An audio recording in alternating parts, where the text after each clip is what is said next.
na palestra espírita que eu fui hoje, a palestrante, analisando a passagem de Jesus que diz para não julgar, ela diz que só podemos julgar quando conhecemos a razão do motivo para isso. Isso procede? Eu gostaria de entender. Na verdade, eu não posso esperar que eu tenha todo o conhecimento, porque senão a gente nunca vai poder fazer. A gente precisa julgar para a gente tomar decisões, se isso é certo, se isso é errado. Então, fazer uma avaliação das coisas para a tomada de uma decisão é julgar. E isso a gente precisa fazer o tempo todo, porque nós somos defrontados com decisão da hora que a gente acorda até a hora que a gente dorme, da hora que nasce até a hora que desencarna. Está sempre tomando decisão, decidindo. E para decidir, tem que julgar.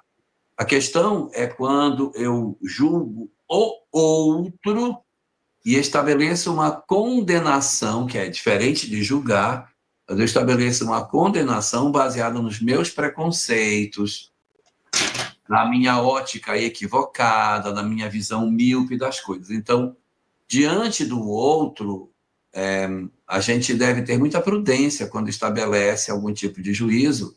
O próprio Cristo dizia: com a mesma medida com que medirdes, também vos medirão de novo. Mas cuidado quando a gente julga o outro, que a gente não sabe tudo. Agora, eu preciso julgar o tempo todo. Preciso tomar decisão com relação à minha própria vida, à vida dos meus filhos, da minha família. Eu tenho que estar o tempo todo dizendo: não, vou fazer isso, não, vou fazer aquilo. Isso é melhor, isso não é. Meu filho não pode fazer isso. O tempo todo julgando. Agora, olhar a vida do outro, sabe por que acontece isso? Sabe por que tal coisa?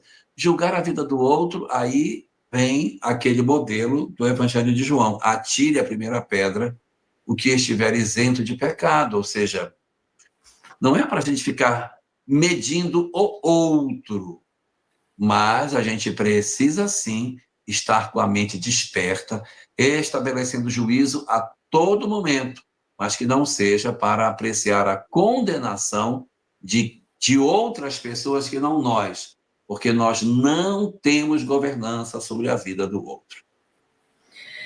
Jesus não julgou. Quando a mulher adúltera foi colocada lá no templo, junto da multidão, onde ele estava também, né, onde Jesus estava, ele não julgou a mulher adúltera. E, como ela deu exemplo nessa frase, ele conseguiu fazer com que a multidão também não a julgasse. Mas Jesus conhecia essa mulher, porque Jesus é o governador planetário, ele conhece todas, ele diz: eu conheço todas as minhas ovelhas. Ele encontrava as pessoas e falava pelo nome, sem nunca ter visto antes a pessoa. Jesus conhece cada um de nós espiritualmente.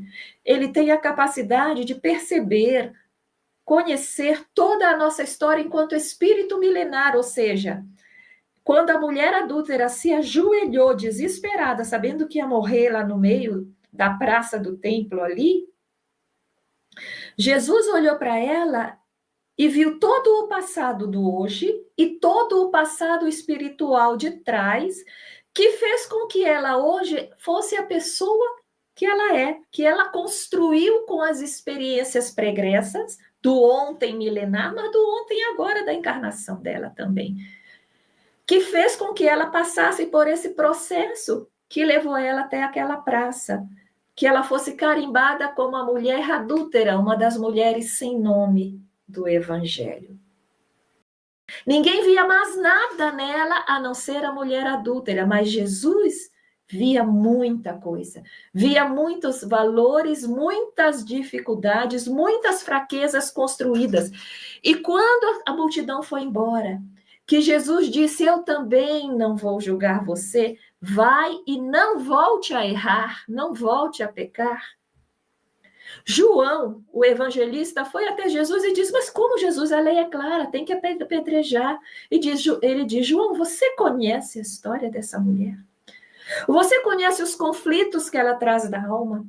Você sabe o quanto essa mulher já foi humilhada, julgada e pisoteada na vida dela? Você sabe como são as noites solitárias dela? O quão pesadas e tristes são? E aí Jesus diz para João que, ó, calou.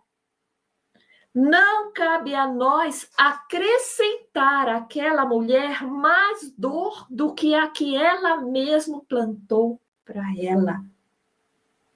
A dor que ela carrega por tudo o que ela construiu, com certeza, nessa em existências anteriores, já é suficiente e não cabe a nós, julgando, condenando, humilhando, aumentar a dor dela. É que Jesus ensina, o mal há de vir, mas ai daquele por quem o mal vier. O que não significa que eu não vou usar exemplos, os exemplos para a minha reflexão. Nós lemos a história da mulher adúltera no Evangelho, enriquecida por Humberto de Campos, e utilizamos isso nas nossas vidas. Mas nós não vamos julgá-la com ar de superioridade, porque o único isento de pecado nessa história é Jesus.